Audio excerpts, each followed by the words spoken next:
The gunshot that echoed through the Boston harbor in 1877 wasn't meant for Adelaide Foster, but it changed her life forever nonetheless, sending her fleeing west on a train filled with strangers and a single trunk of belongings, running from a scandal that would have destroyed what little remained of her family's tarnished name.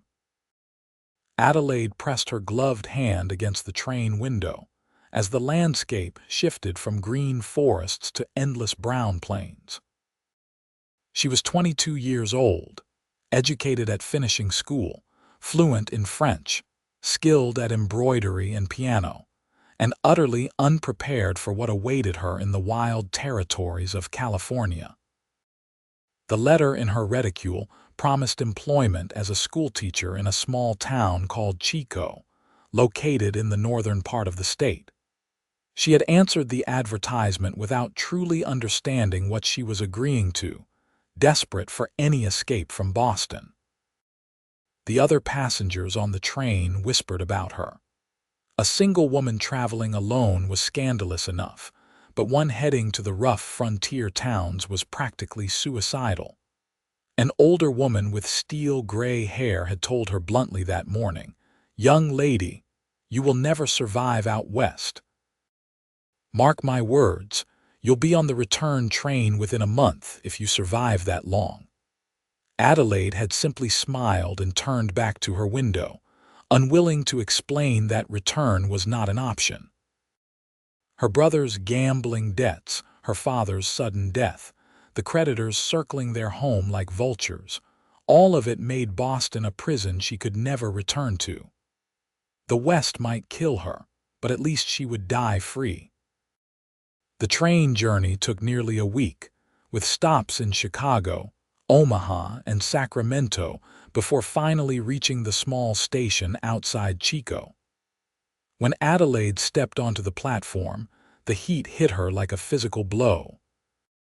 It was late June, and the California sun beat down mercilessly on the dusty town.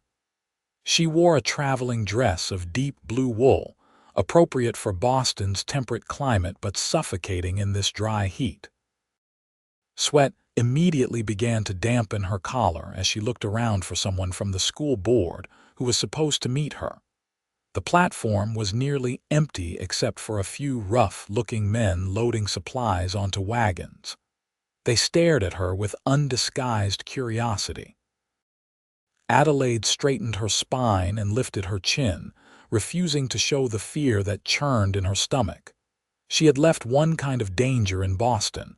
She would not be intimidated by another here. "Miss Foster," a gravelly voice came from behind her. Adelaide turned to find a portly man in a dusty suit approaching. He removed his hat, revealing a balding head slick with perspiration. "I'm Gerald Whitmore, head of the school board. We expected you yesterday." "The train was delayed in Sacramento," Adelaide explained, extending her hand. Whitmore looked surprised by the gesture but shook it briefly. "Well, you're here now. I'll take you to the boarding house where you'll be staying. School doesn't start until September, but we wanted you here early to get acclimated." He paused, looking her up and down with barely concealed doubt. "I'll be frank, Miss Foster. We've had 3 teachers in the past 2 years. None of them lasted more than a few months. The children here are rough, the conditions are harsh, and the pay is modest. Are you certain you're prepared for this?" Adelaide thought of the creditors pounding on her door, her mother's tearful face as she begged Adelaide to marry the portly banker who had offered to settle their debts in exchange for her hand.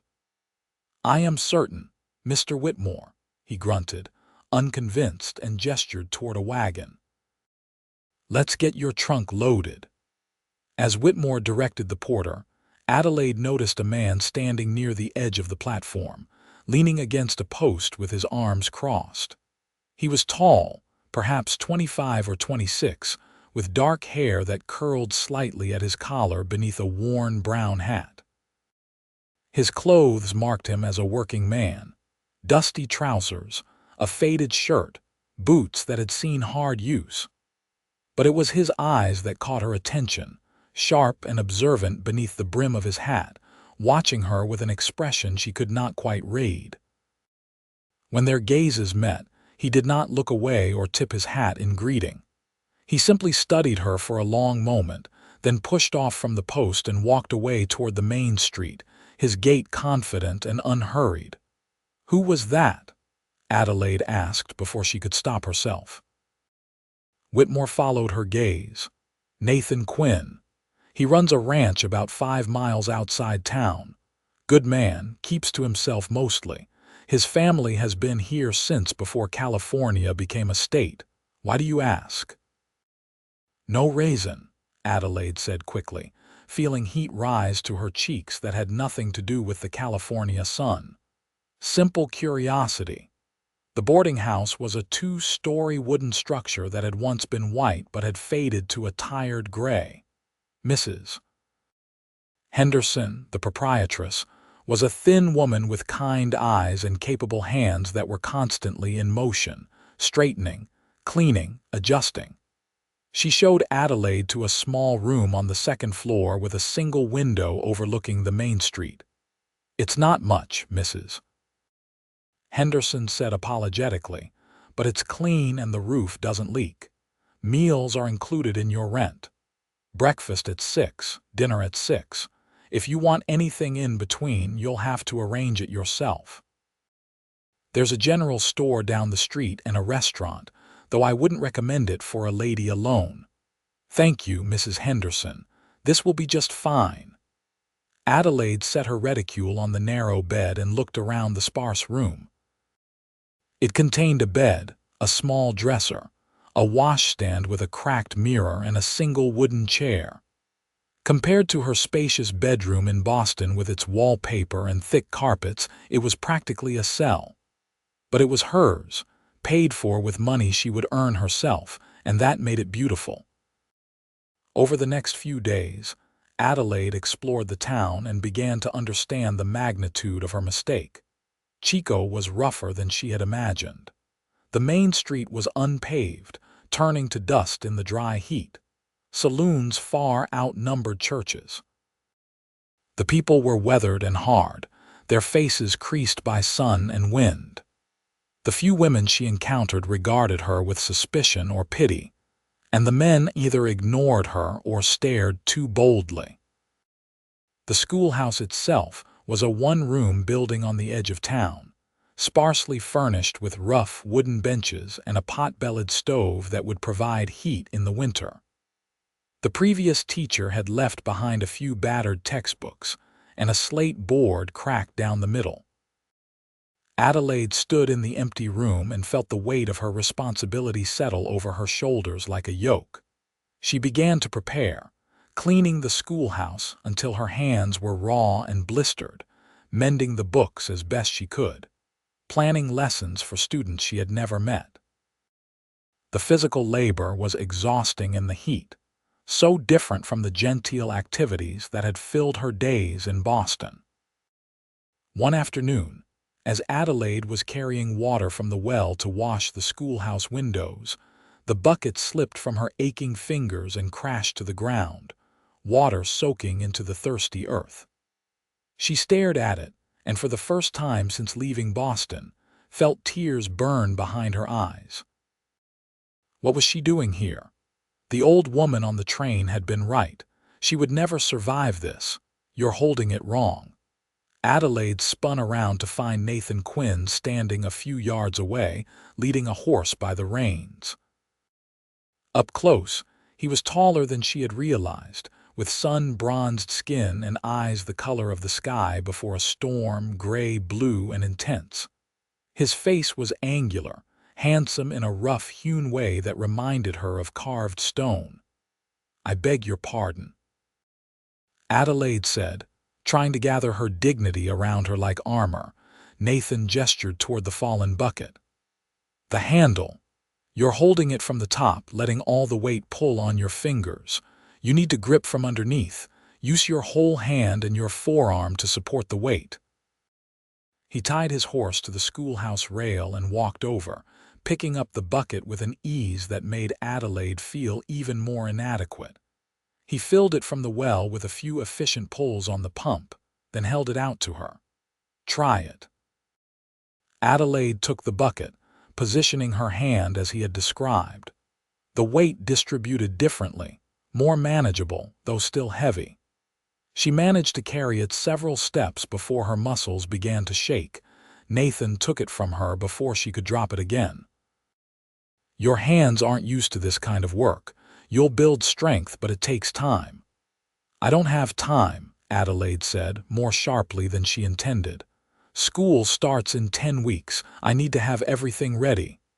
"Why are you doing this alone? Whitmore should have arranged for help." Adelaide lifted her chin. "I did not ask for help. I am perfectly capable of managing on my own." For the first time, something that might have been amusement flickered in Nathan's eyes. "Are you?" He carried the bucket to the schoolhouse and began washing the windows himself with long, efficient strokes. "Mr. Quinn, you don't have to do that," Adelaide protested, following him. "I know."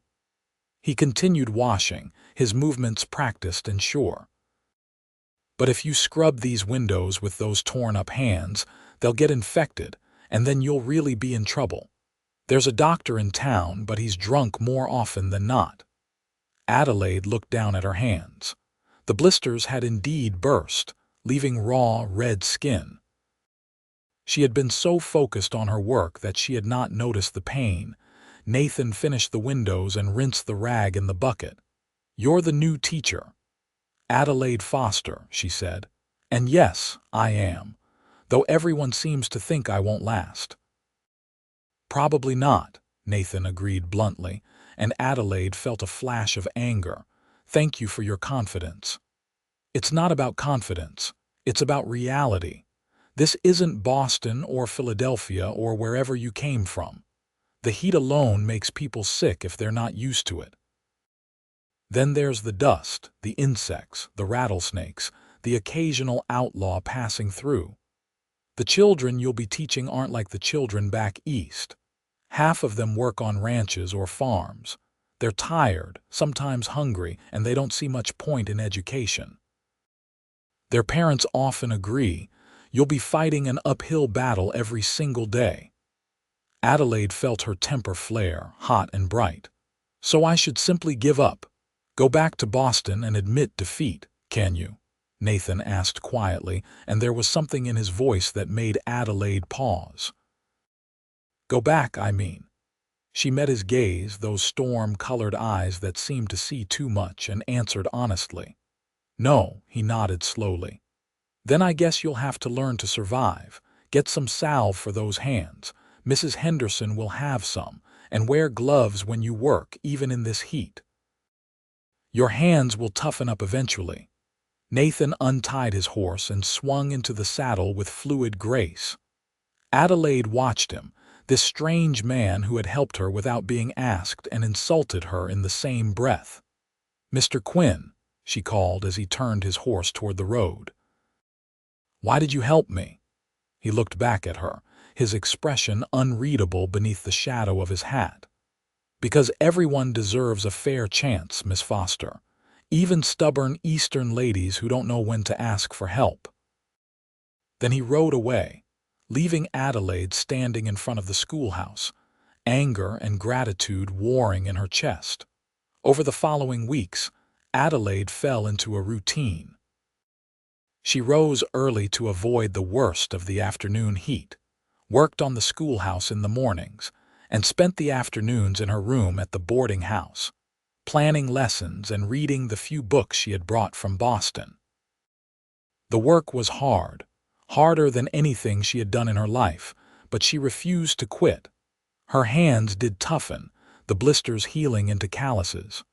Her skin darkened despite her best efforts with bonnets and long sleeves. She learned to move more slowly in the heat, to drink water constantly, to recognize the warning signs when her body was pushed too far. She also learned about the town. Mrs. Henderson was a wealth of information, sharing gossip over dinner each evening. Adelaide learned that Nathan Quinn's family had come to California during the gold rush. though they had made their fortune in cattle rather than mining. His father had died 5 years ago, leaving Nathan to run the ranch alone. He had a reputation for being fair but solitary, more comfortable with horses than people. Surprised he stopped to help you at the schoolhouse, Mrs. Henderson said one evening, passing Adelaide the potatoes. He usually keeps to himself, comes into town only when necessary. A few ladies have set their caps at him over the years, but he's never shown interest. Married to that ranch of his, I suppose. Adelaide said nothing, focusing on her meal, but she found herself thinking about Nathan more than she cared to admit. She did not see him again, though sometimes she found evidence of his presence. The broken step on the schoolhouse porch repaired, a stack of firewood for the stove appearing overnight, a rattlesnake killed and removed from near the well. She never saw him do these things, but she knew it was him. One morning in early August, Adelaide arrived at the schoolhouse to find a package wrapped in brown paper sitting on the porch. Inside were 3 books, school books with arithmetic problems and reading exercises, far superior to the tattered volumes she had been trying to repair. There was no note, but she knew who had left them. That afternoon, she rode out to Nathan's ranch on a horse borrowed from the livery stable. The proprietor had been reluctant to rent to her until she explained her purpose, then had given her the gentlest mare in his stable with detailed instructions on handling her. The ranch was larger than Adelaide had expected, a sprawling property with a well-maintained house, barn, and several outbuildings. Cattle grazed in distant pastures, and she could see several men working near the barn. Nathan was standing in a corral, working with a young horse on a lead line. He saw her approaching and said something to one of his hands before walking to meet her. "Miss Foster." He did not sound surprised to see her. Adelaide dismounted carefully, her legs shaky from the unfamiliar exercise. "Mr. Quinn, I came to thank you for the books. And for the other things you've been doing at the schoolhouse." "No need for thanks. The school serves the whole community. It's in everyone's interest to maintain it. Nevertheless, I am grateful." Adelaide paused, gathering her courage. "I also came to ask for your help." Nathan's eyebrows rose slightly. "My help? I need to learn," Adelaide said, the words coming in a rush. "How to survive here, I mean. You were right. I don't know anything about this place. I don't know how to tell which snakes are dangerous, or what to do if I encounter a wild animal, or how to handle horses properly, or a dozen other things that everyone here seems to know instinctively. School starts in a month, and if I'm going to teach these children, I need to understand their world. I need to learn how to thrive here, not just survive." Nathan was quiet for a long moment, studying her with those intense eyes. "That's a big admission for someone as proud as you." Adelaide flushed. "Perhaps, but pride won't keep me alive if I do something foolish out of ignorance." "No, it won't." Nathan removed his hat and ran a hand through his dark hair. "All right, Miss Foster, I'll teach you, but you'll have to work for it. I don't have time to coddle someone who's going to give up at the first difficulty." Relief flooded through Adelaide. "I won't give up. We'll see." Nathan gestured toward the corral. "First lesson starts now. You need to learn to ride properly." The next month was the hardest of Adelaide's life, but also the most exhilarating. 3 mornings a week, she rode out to Nathan's ranch before dawn, when the air was still cool and the sun had not yet risen to its punishing height. Nathan was a patient but demanding teacher, showing her how to ride with confidence, how to recognize different plants and animals, how to find water and shelter if she were ever lost.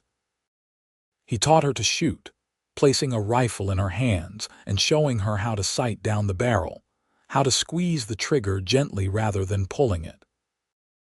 Adelaide hated the loud noise and the kick against her shoulder, but she practiced, until she could hit the targets Nathan set up with reasonable accuracy.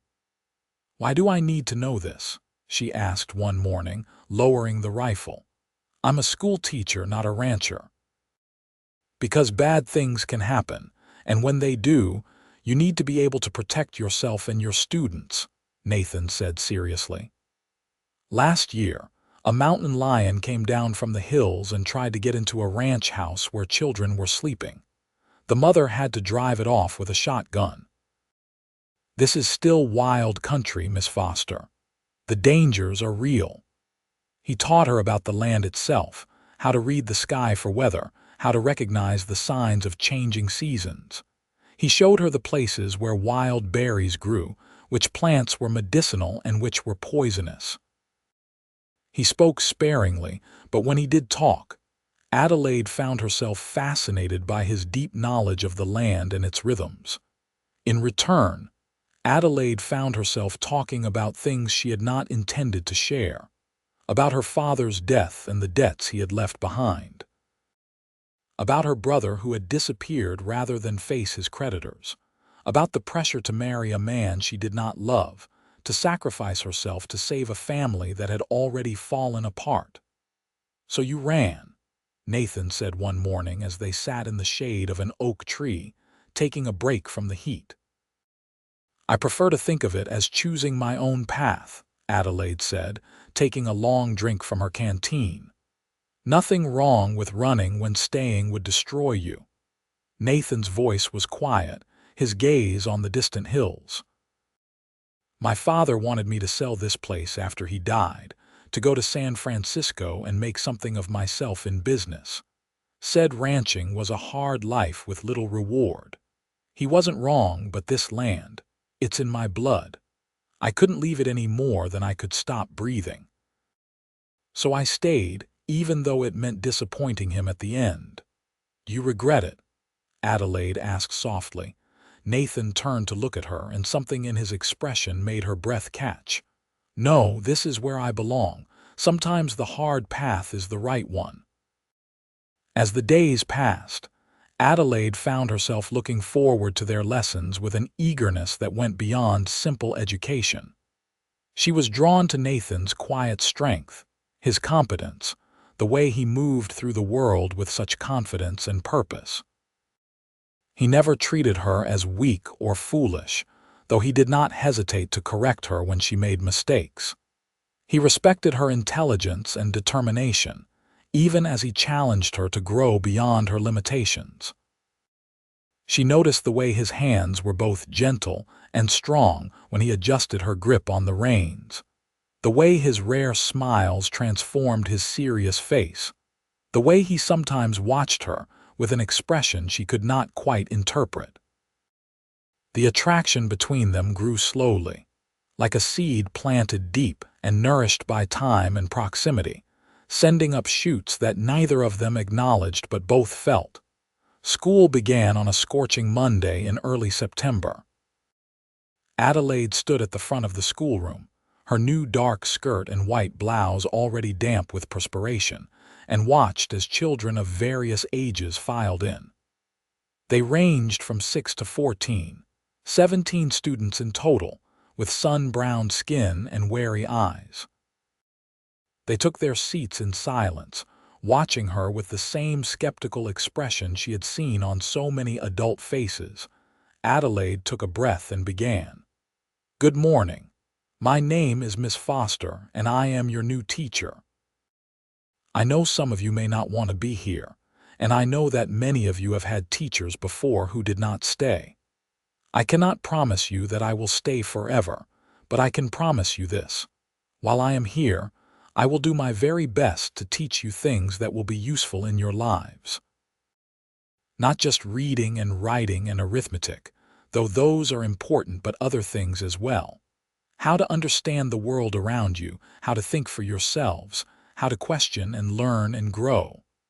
A boy of about 12 raised his hand. He had sandy hair and a sunburned nose, and his expression was challenging. "Why should we care about any of that? I'm going to work on my pa's ranch. I don't need books to do that." "What's your name?" Adelaide asked. Tommy Mercer. Well, Tommy, you're right that you might not need books to work on your father's ranch. But what if you want to expand that ranch someday? You'll need to understand contracts and agreements. What if you want to sell your cattle for the best price? You'll need to know arithmetic to make sure you're not being cheated. What if you want to understand the weather patterns that affect your grazing land? You'll need to be able to read newspapers and scientific reports. Education isn't just about sitting in a classroom. It's about having the tools to build whatever life you want for yourself. Tommy looked skeptical, but did not argue further. The other children watched her with varying degrees of interest and doubt. Adelaide knew she had not won them over yet, but it was a start. The first weeks of school were brutal. The children tested her constantly, talking during lessons, skipping school entirely, or simply refusing to cooperate. Adelaide held firm, neither backing down nor losing her temper. She made the lessons as practical as possible, incorporating examples from ranch life and farming. She praised effort and progress, no matter how small, and never humiliated a child for not knowing something. Slowly, grudgingly, they began to come around. Tommy Mercer proved to be bright and curious, despite his initial resistance. A young girl named Lucy showed a natural talent for reading. Even the older boys, who had resented being forced back to school, began to engage with the material when Adelaide showed them how mathematics could help them in their future work. But Adelaide was exhausted. Teaching all day in the heat, preparing lessons at night, dealing with parents who questioned the value of education, all of it took a toll. She lost weight, her dresses hanging loose on her frame. Dark circles appeared under her eyes. Mrs. Henderson clucked over her and prepared special meals, but Adelaide often fell asleep before finishing them. Nathan noticed. He began appearing at the schoolhouse more frequently, always with some excuse. He was in town anyway, or he wanted to check on the repairs he had made, or he was delivering supplies. But Adelaide saw the concern in his eyes when he looked at her, the way he seemed to catalog her fatigue and worry.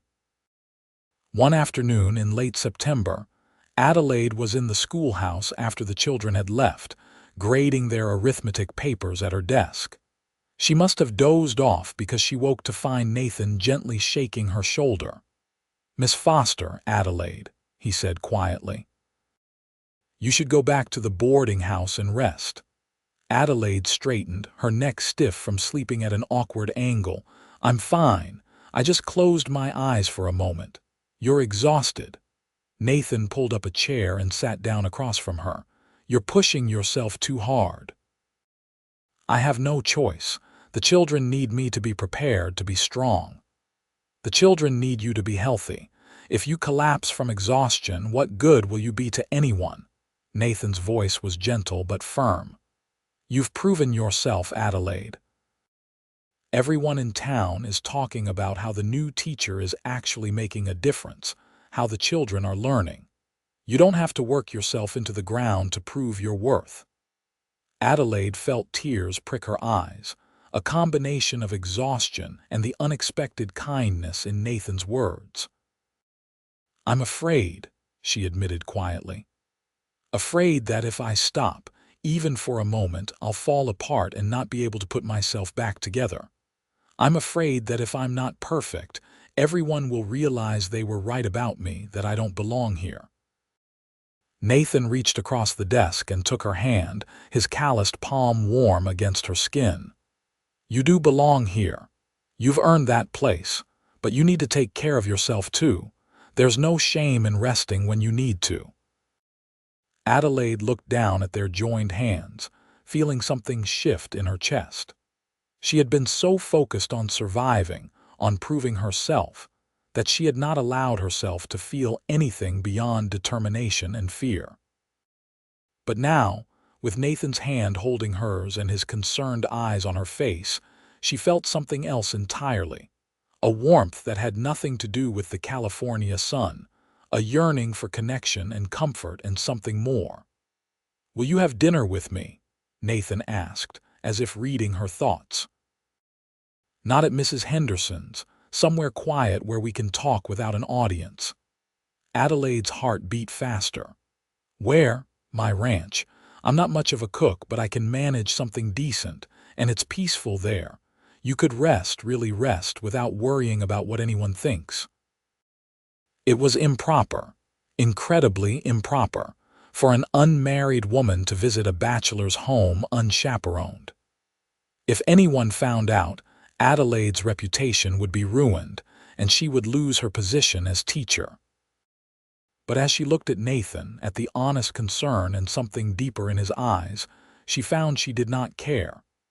"Yes," she said, "I would like that very much." They left the schoolhouse together as the sun began to sink toward the horizon, painting the sky in shades of orange and gold. Nathan helped Adelaide onto her borrowed horse, his hands lingering at her waist a moment longer than necessary. They rode to his ranch in comfortable silence, the heat of the day finally beginning to ease. Nathan's house was simple but well built, with solid wooden furniture and windows that caught the evening breeze. He showed Adelaide to a chair on the porch while he went inside to prepare dinner. She sat and watched the land turn purple and gold in the fading light, feeling the tension drain from her shoulders for the first time in weeks. Nathan brought out plates of steak, beans, and bread, simple fare but well prepared. They ate as the stars began to emerge, scattered across the vast sky like diamonds on velvet. Adelaide had never seen so many stars, the sky in Boston always hazed by smoke and city lights. "It's beautiful," she said softly. "It is," Nathan agreed, but when Adelaide looked over, she found he was not watching the sky. He was watching her. "Nathan," she began, not sure what she wanted to say. He set down his plate and leaned forward, his elbows on his knees. "I need to tell you something, and I'm not very good with words, so bear with me. When I first saw you at the train station, I thought you were the most beautiful woman I had ever seen. But I also thought you'd be gone within a month, another Eastern lady who couldn't handle the reality of life out here. I was wrong. You're one of the strongest, most determined people I've ever met. The way you've faced every challenge, the way you've earned the respect of those children and their parents, it's remarkable. And somewhere along the way, I stopped seeing you as a stranger who would leave and started seeing you as someone I never want to leave." Adelaide's breath caught in her throat. "Nathan, you don't have to say anything," he continued. "I know your life is complicated. I know you came here running from one thing and found yourself facing a dozen others, but I want you to know that you're not alone. Whatever you need, whatever you're facing, I'm here. If all you want is friendship, I can give you that. But if you want more, if you feel even a fraction of what I feel when I look at you, then I'll give you everything I have." Adelaide stood and crossed to where Nathan sat. She took his hands and pulled him to his feet so they stood face to face in the starlight. "When I left Boston, I thought I was running away from everything, but I was actually running towards something, I just didn't know it yet. I was running toward this place, these people, toward you. I do feel what you feel, Nathan, more than I thought possible." Nathan cupped her face gently in his hands, his thumbs brushing across her cheekbones.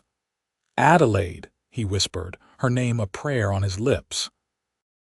When he kissed her, it was soft and questioning at first, giving her every chance to pull away.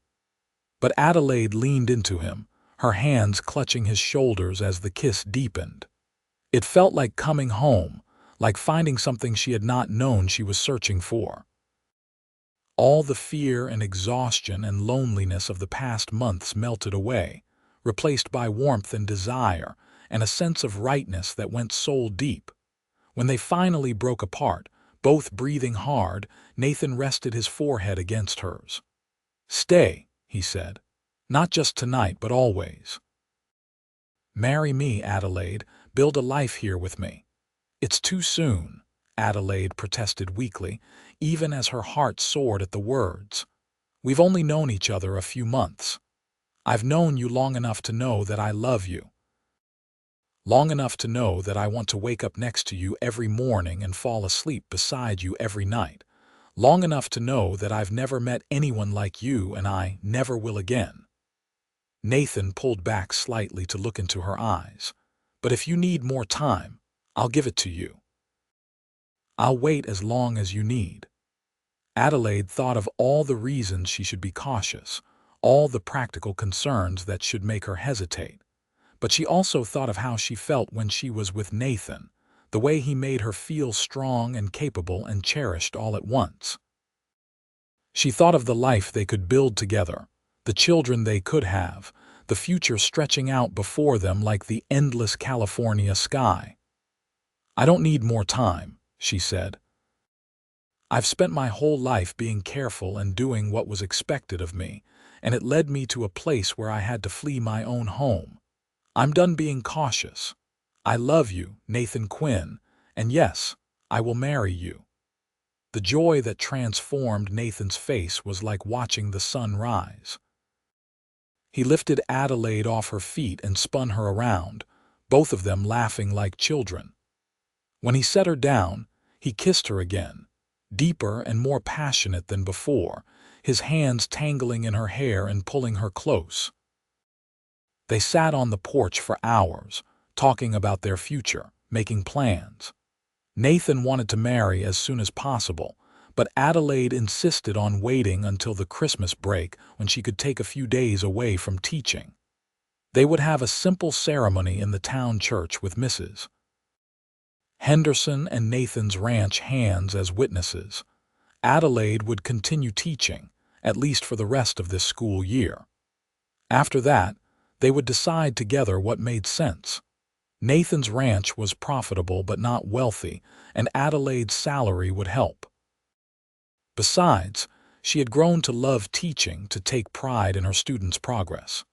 She was not ready to give that up.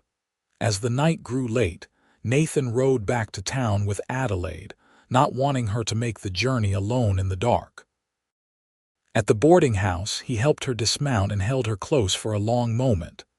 I'll see you tomorrow, he promised. Tomorrow, Adelaide agreed, reluctant to let him go. She floated up to her room, her exhaustion forgotten, her heart so full she thought it might burst. Mrs. Henderson met her at the top of the stairs, her expression knowing. That's the look of a woman in love, she said with a smile. Adelaide laughed, feeling giddy. Is it that obvious? Only to someone who's seen it before. Nathan Quinn is a good man. You've chosen well, my dear.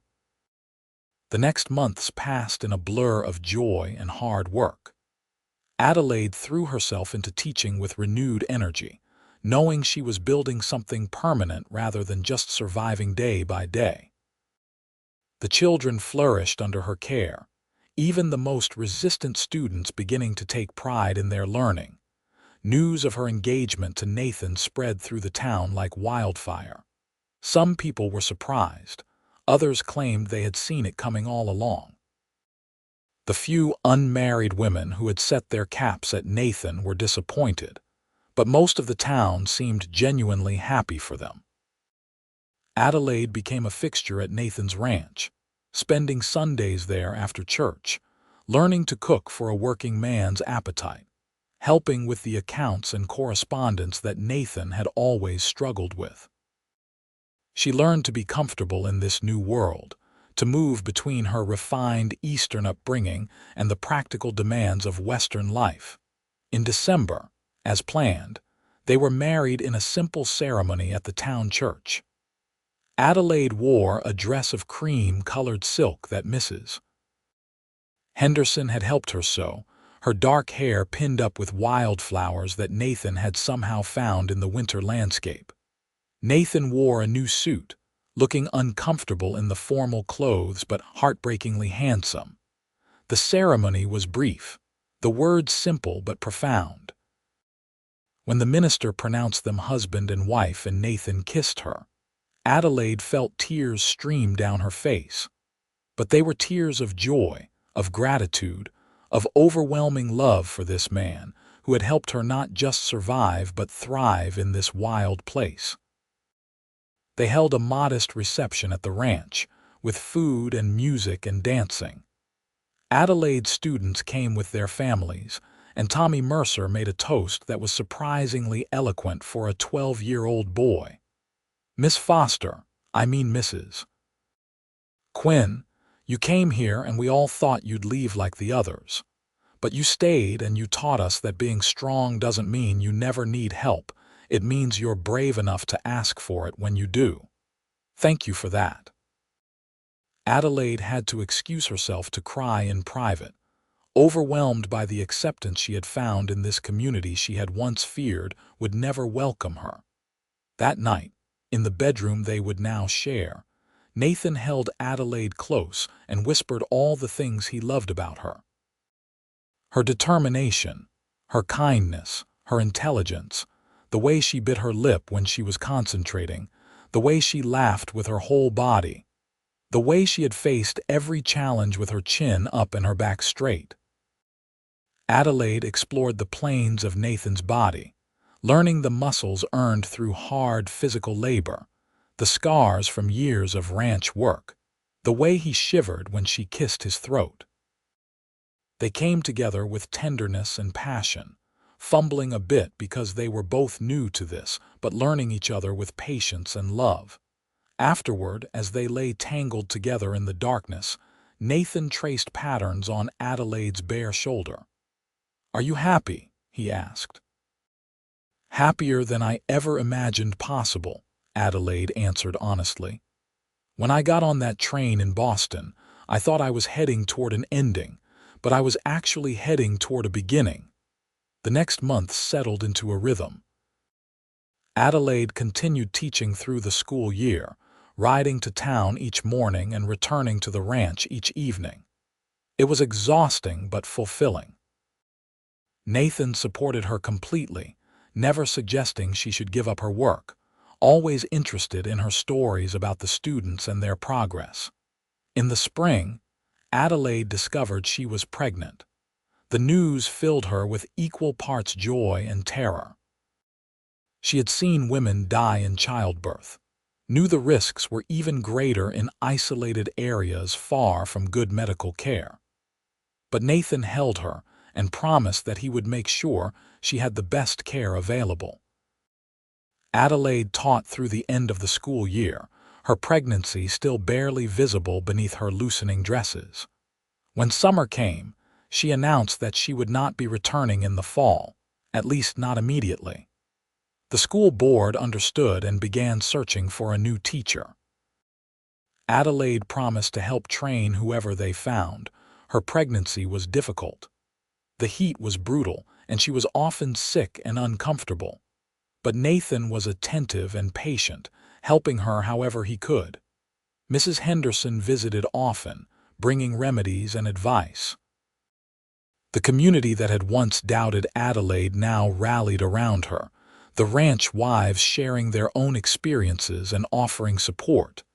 In late September, Adelaide went into labor.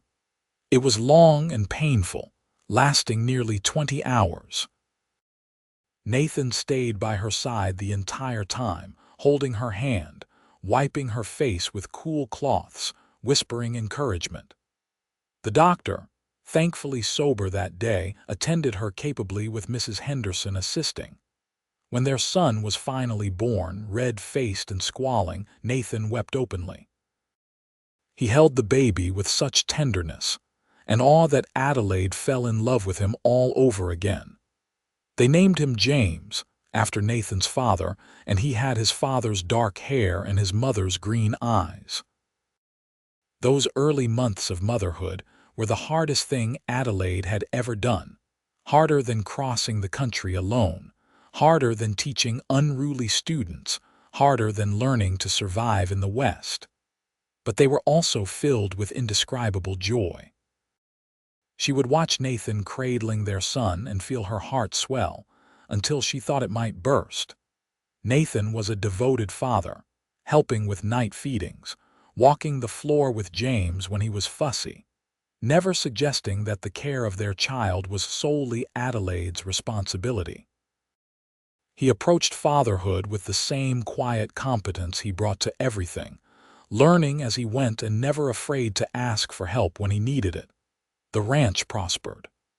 Nathan made smart decisions about breeding his cattle, expanding his land, hiring good men. Adelaide managed the household finances and correspondence, her education finally put to practical use. They were not wealthy, but they were comfortable, able to save a little each year and plan for the future. When James was 2 years old, Adelaide discovered she was pregnant again. This time she was less frightened, knowing what to expect. Their daughter, Emily, was born on a beautiful spring morning, arriving quickly and easily compared to her brother. She had Adelaide's dark hair and Nathan's gray-blue eyes, and she was fierce from the moment she entered the world, her cries loud and indignant. Adelaide sometimes thought about returning to teaching, but she was content with her life as it was. She taught her own children to read and write, sharing her love of learning with them. She volunteered at the school occasionally, helping the new teacher when needed. She had found her place in this community, not as the doubted outsider but as a respected member who had proven herself time and again. Years passed. James grew tall and strong like his father, quiet but thoughtful, with a natural gift for working with animals. Emily was bold and adventurous, always into mischief, testing boundaries with a determination that reminded Adelaide of herself. They added a third child, another boy named Samuel, who was gentle and artistic, always drawing pictures in the dirt or carving shapes from wood. Adelaide's 29th birthday fell on a warm June day. Nathan surprised her with a picnic by the creek that ran through their property, the same place where he had taught her to shoot all those years ago. Their children ran and played in the water while Nathan and Adelaide sat in the shade, watching them with the contentment of parents who have created a good life for their family. "You ever miss Boston?" Nathan asked, leaning back against a tree trunk. Adelaide considered the question seriously. "Sometimes I miss certain things. Good theater, bookstores, the ocean. But I don't miss the person I was there, the person I was expected to be. Here I can be fully myself. I'm a wife, a mother, a teacher when I want to be, a rancher's partner. I'm all the things I choose to be, not what society demands. So no, I don't wish to go back." "Good," Nathan said, pulling her close, "because I'm not sharing you with the East Coast." Adelaide laughed and kissed him. After 11 years of marriage, his kisses still made her heart race. They watched their children play, these beautiful lives they had created together, and Adelaide marveled at how different her life had turned out from what she had imagined on that train journey west. She thought sometimes about the people in Boston who had doubted her, who had said she would never survive the West. She wished she could show them this life she had built, the community that respected her, the man who loved her, the children who thrived in this wild place. But their opinions no longer mattered. She had proven herself to the only person who truly needed convincing, herself. In the evenings, after the children were in bed, Nathan and Adelaide would sit on their porch and watch the stars emerge, just as they had on that first night when they admitted their feelings. Sometimes they talked, sometimes they simply sat in comfortable silence, but always with Nathan's arm around Adelaide's shoulders and her head resting against his chest. "Tell me again," Adelaide said one night, a request she made often. "Tell you what?" Nathan asked, though he knew. "How you felt when you first saw me at the train station." Nathan smiled against her hair. "I thought you were the most beautiful woman I had ever seen, and the most doomed. I gave you a month at most." Adelaide swatted his chest playfully. "And now?" Now I know you're the strongest person I've ever met. You took everyone's doubts and fears, including your own, and you turned them into determination. You didn't just survive here, Adelaide. You thrived. You made this place better by being in it. You made me better. You made a home and a family and a life that means everything to me. I love you more now than I did the day we married, and I'll love you more tomorrow than I do today. Adelaide turned to kiss him, deep and slow and full of promise. I love you too. Thank you for believing in me, even when I didn't believe in myself. You always had it in you, Nathan said. You just needed someone to see it. As the years continued to pass, the Quinn family became an integral part of the community. James, at 19, took over much of the daily ranch work, allowing Nathan to slow down a bit. He had grown into a fine young man, responsible and hardworking, with his father's integrity and his mother's intelligence. The ranch hands respected him, and neighboring ranchers spoke well of him. Emily, at 17, was a force of nature. She had Adelaide's love of learning but Nathan's practical skills, as comfortable branding cattle as she was reading Shakespeare. She had already announced her intention to go to the new teaching college in Sacramento, determined to become a teacher like her mother. Adelaide was fiercely proud of her, this daughter who embodied everything Adelaide had hoped to pass on. Samuel, at 15, was the artist of the family. He worked on the ranch because it was expected, but his true passion was drawing and carving. His sketches of ranch life were remarkably good, capturing the essence of the landscape and the people who lived there. Nathan and Adelaide encouraged his talent, hoping he might find a way to pursue it. Adelaide herself, now 35, had changed from the frightened young woman who had arrived in Chico so many years ago. Her hands were calloused, her skin weathered by sun and wind. Lines creased the corners of her eyes from squinting at the bright sky and from years of laughter. She was stronger, more confident, more fully herself than she had ever been in Boston. Nathan, at 39, had silver threading through his dark hair and deeper lines in his face, but he was still strong and capable. He looked at Adelaide with the same love and admiration he had shown from the beginning, perhaps even deeper now after years of building a life together. One day, a letter arrived from Boston. It was from Adelaide's brother, whom she had not heard from in over 15 years. He wrote that he had finally paid off their father's debts, that he had made a success of himself in Chicago, that he had married and had children of his own. He apologized for disappearing, for leaving Adelaide to face the consequences alone. He asked if they might reconcile, if he could meet the family she had built in the West. Adelaide read the letter several times, processing the complicated emotions it stirred. She was angry at the years of silence, but also glad that her brother had found his way. She showed the letter to Nathan. "What do you want to do?" he asked. "I want to write back," Adelaide decided. "I want to tell him about our life here, about our children, about everything we've built. I want him to know that leaving Boston was the best thing that ever happened to me, that his abandonment led me to this life I love. And if he wants to visit, he can. But he's visiting Adelaide Quinn, rancher's wife and former teacher, not the frightened girl he left behind." Nathan kissed her forehead. "That sounds perfect." Adelaide did write back, a long letter detailing her years in California. Her brother responded with genuine happiness for her success and asked if he might visit the following summer with his family.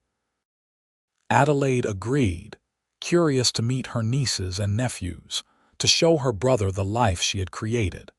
When her brother finally arrived with his wife and 3 children, he barely recognized Adelaide. She stood on the porch of the ranch house, confident and comfortable in her practical dress. Her children gathered around her and Nathan at her side. The terrified, desperate woman he had left in Boston was gone, replaced by someone strong and sure of her place in the world. "Adelaide," he said, his voice breaking, "I'm so sorry." "I know," Adelaide said, "and I forgive you, but you should know that I'm grateful too. If you hadn't left, if I hadn't had to flee Boston, I never would have found this life. I never would have found Nathan, or had my children, or discovered what I was truly capable of. So yes, you hurt me, but you also freed me." Her brother stayed for 2 weeks, and by the end of it, he understood that Adelaide had truly thrived in the West. He saw the respect the townspeople showed her, the love her family had for her, the contentment that radiated from her every gesture. When he left, he told her sincerely that he was proud of her, that she had succeeded beyond anything he could have imagined. After he left, Adelaide stood on her porch watching the sun set over the land that had become her home. Nathan came up behind her, wrapping his arms around her waist and resting his chin on her shoulder. "Any regrets?" he asked softly. Adelaide covered his hands with hers, leaning back against his solid warmth. "Not a single one. This is where I was meant to be. This life, this family, you. Everything led me here, and I wouldn't change a moment of it." The years continued to unfold like a well-loved book, each page familiar, but still precious. James married a neighboring rancher's daughter, a sensible young woman named Sarah who fit seamlessly into the Quinn family. They built a house on the far edge of the ranch property and started their own family, giving Adelaide and Nathan their first grandchildren. Emily went off to teaching college as planned, excelling in her studies.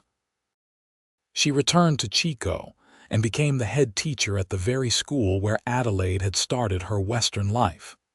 She was firm but fair, beloved by her students, never married but content with her independence and her calling.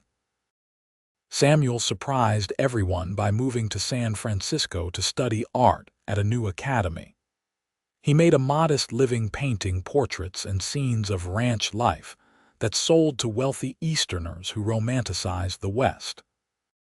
He visited often, always bringing his latest work to show his parents, always grateful for their support of his unconventional path.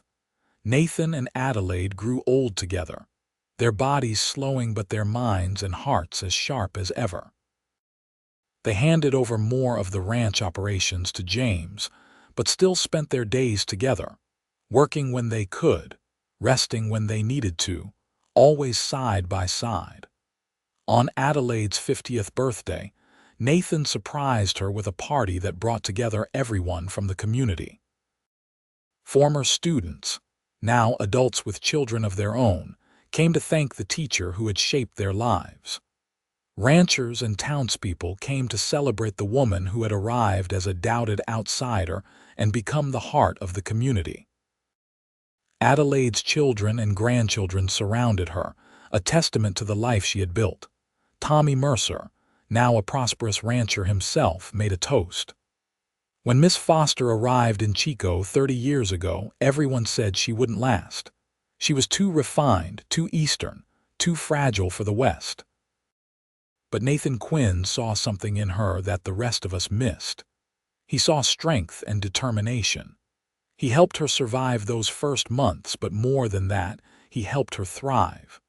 Together, they built something remarkable, a family and a legacy that has made all of our lives richer. To Adelaide and Nathan Quinn, may they have many more years together. Everyone raised their glasses, and Adelaide felt tears stream down her face. She looked around at all these faces, at this life she had created, and felt overwhelming gratitude. Nathan took her hand and squeezed it gently, his eyes telling her everything his words did not need to say. That night, lying in bed with Nathan's arm around her, and the sound of their grandchildren's laughter still echoing through the house, Adelaide thought back to that day at the train station when she had first arrived in California. She thought about the frightened young woman she had been, running from one life with no clear idea of what she was running toward. "What are you thinking about?" Nathan asked, his voice drowsy. "About how wrong everyone was," Adelaide said. "They said I would never survive the West. They thought I was too weak, too sheltered, too impractical. But they didn't understand that survival isn't about being the strongest or the toughest. It's about being willing to learn, to adapt, to accept help when it's offered. And it's about finding someone who believes in you even when you don't believe in yourself." Nathan pulled her closer. "I just gave you the tools. You did the surviving and thriving all on your own." "No," Adelaide corrected gently. "We did it together. That's the secret they never understood. Survival isn't a solitary achievement. It's something you build with the people you love, the community you create, the life you choose to live. You made sure I could thrive because you taught me that asking for help wasn't weakness. It was wisdom. You showed me that I could be both strong and vulnerable, both independent and partnered. You loved me not despite my Eastern ways, but because of everything I brought with me, while also helping me become someone new. That's what made the difference." Nathan kissed her temple, a gesture made tender by decades of repetition. "I love you, Adelaide Quinn. Best decision I ever made was helping that stubborn Eastern lady at the schoolhouse." Adelaide laughed softly. "Best decision I ever made was letting you." They fell asleep like that, wrapped around each other as they had been for 30 years, their breathing synchronizing in the quiet darkness. Outside, the California night settled over the ranch, stars blazing in the vast sky, the land peaceful and familiar. Somewhere in the distance, cattle lowed softly. An owl called from the oak tree by the creek.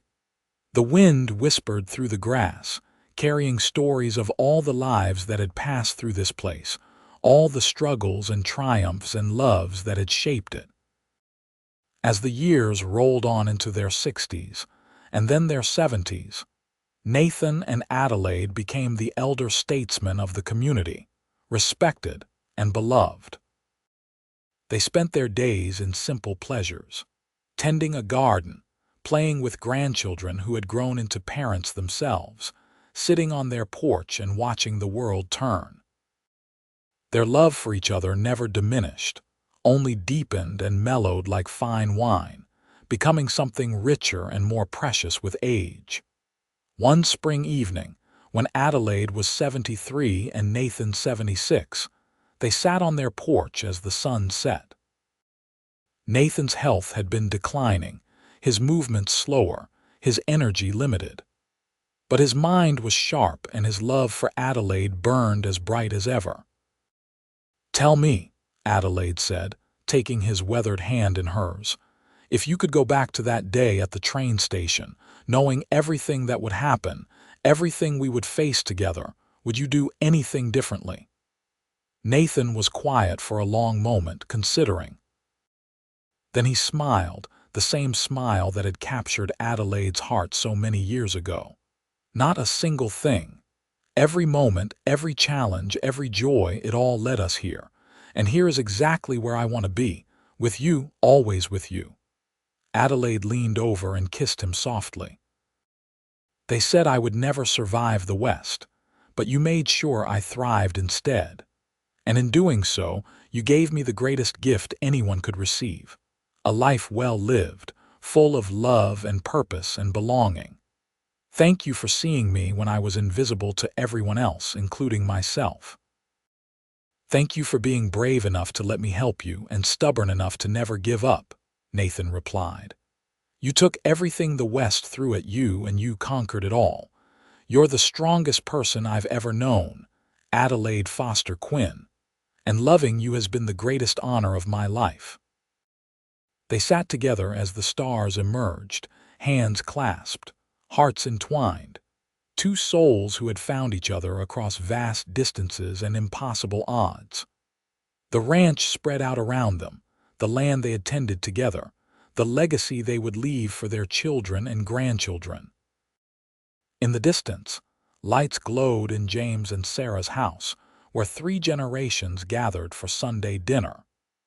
Emily's laugh carried on the evening breeze as she told stories to her great-nieces and nephews.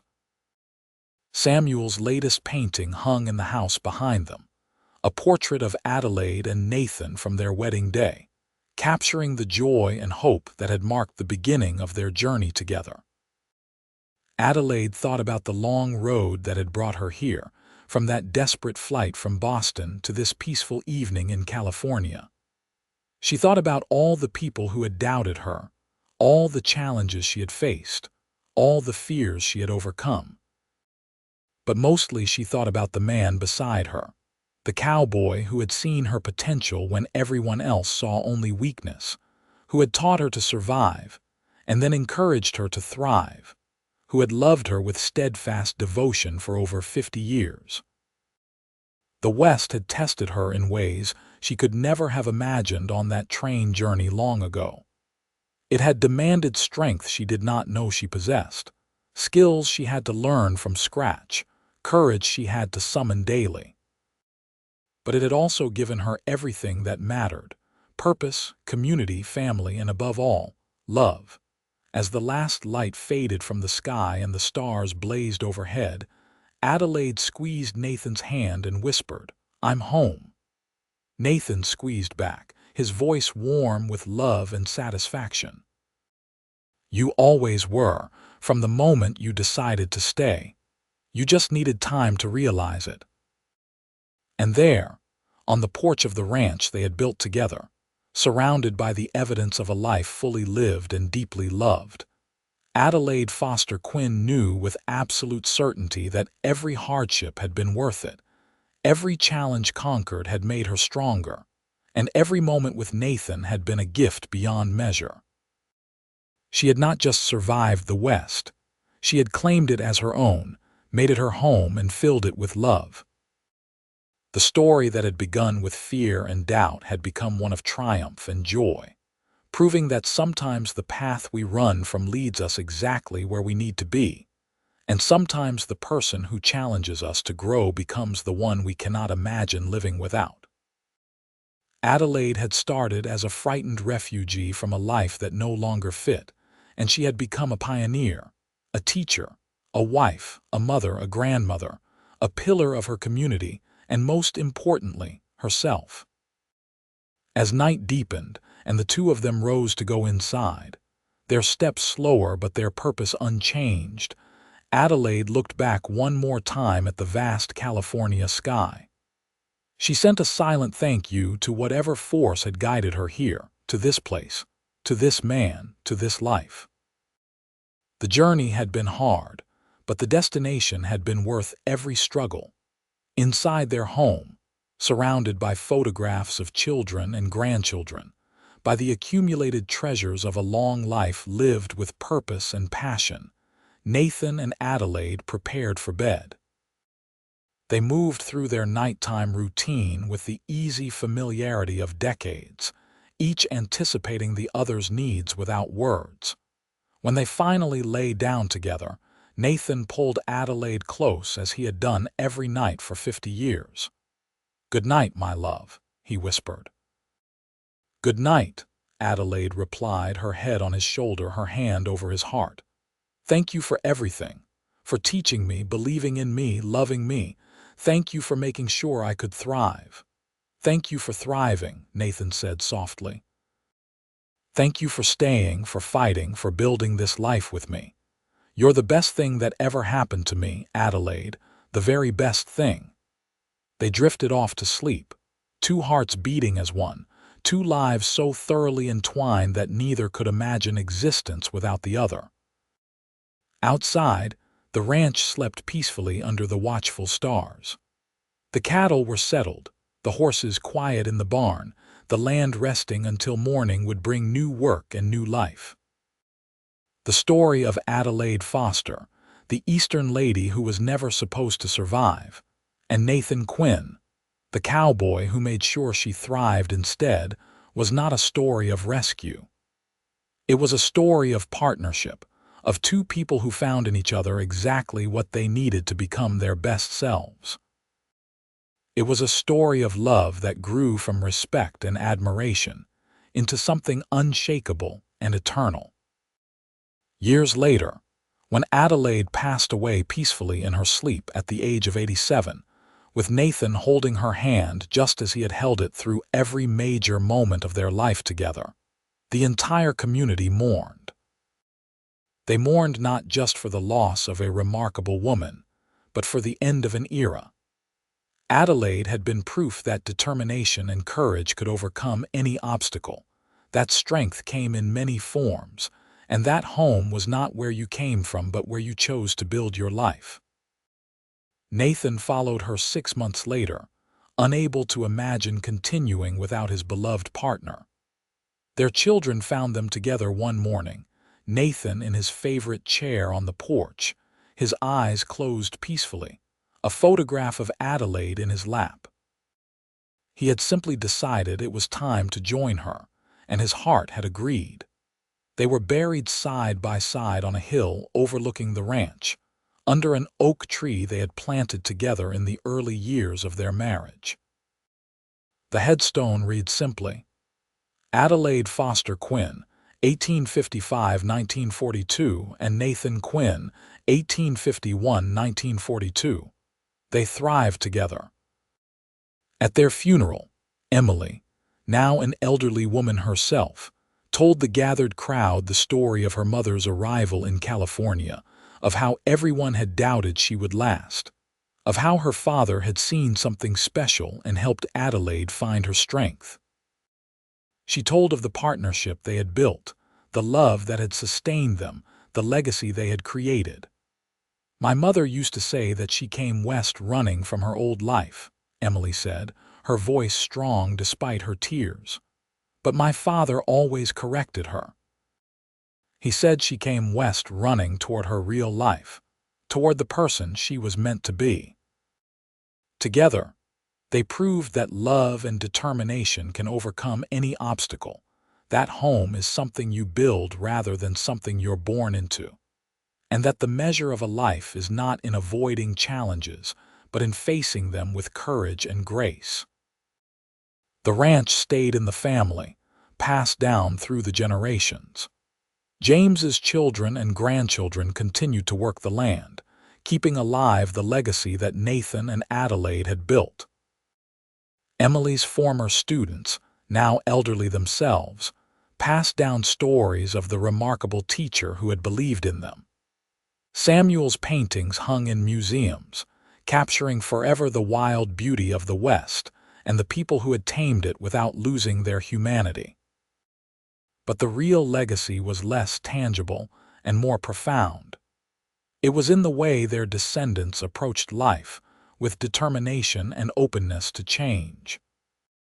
It was in the way the community remembered that strength came in many forms, that outsiders could become integral members if given a chance, that love could bridge any divide. It was in the story itself, told and retold, of the Eastern lady and the cowboy, of survival and thriving, of doubt transformed into triumph. In the end, Adelaide Foster Quinn had done more than survive the West. She had helped shape it, leaving her mark not through conquest or domination but through education, community building, and the simple act of refusing to give up. And Nathan Quinn had done more than help her survive. He had recognized her potential, nurtured her strength, and loved her with a devotion that lasted beyond death itself. Their story became legend in Chico, passed down through generations as proof that the human spirit, when supported by love and determination, could overcome any obstacle. Children learned about Adelaide Foster, the teacher who came from Boston and transformed education in their town. Young couples looked to Adelaide and Nathan as an example of what partnership should be: mutual respect, unwavering support, and love that deepened rather than faded with time. The schoolhouse where Adelaide had first struggled and then triumphed was eventually replaced by a larger building, but a plaque was mounted on the site commemorating her years of service. The ranch continued to prosper, a testament to the solid foundation Nathan and Adelaide had built together. On warm spring evenings, when the sun set over the California landscape in shades of orange and gold, locals would sometimes swear they could see two figures sitting on the hill where Adelaide and Nathan were buried, holding hands and watching the stars emerge. Perhaps it was just a trick of the light, or perhaps it was something more, the echo of a love so strong that not even death could fully extinguish it. What remained certain was that Adelaide Foster had done what everyone said was impossible. She had not just survived the Wild West, she had thrived in it, transforming from a frightened refugee into a confident pioneer. And she had done it with the help of a cowboy who had seen past her Eastern manners and refined ways to the core of steel beneath, who had loved her not despite her differences, but because of them, who had made sure that survival was only the beginning of her story, not the end. Their love story became a reminder that sometimes the greatest journeys begin with the biggest fears, that asking for help is a sign of wisdom rather than weakness, and that the right partner can help you become not someone different, but more fully yourself. Adelaide had brought her education, her determination, and her courage west. Nathan had given her the tools and knowledge to apply those qualities. Together, they had created something neither could have achieved alone, a life of purpose, joy, and enduring love. And so the story concluded not with an ending but with a legacy, with children and grandchildren and great-grandchildren who carried forward the lessons Adelaide and Nathan had taught through their example. The West had tested Adelaide Foster and found her equal to every challenge. The cowboy Nathan Quinn had seen her potential and helped her realize it. Together, they had written a love story for the ages, proving that thriving is always possible when you have courage in your heart and the right person by your side.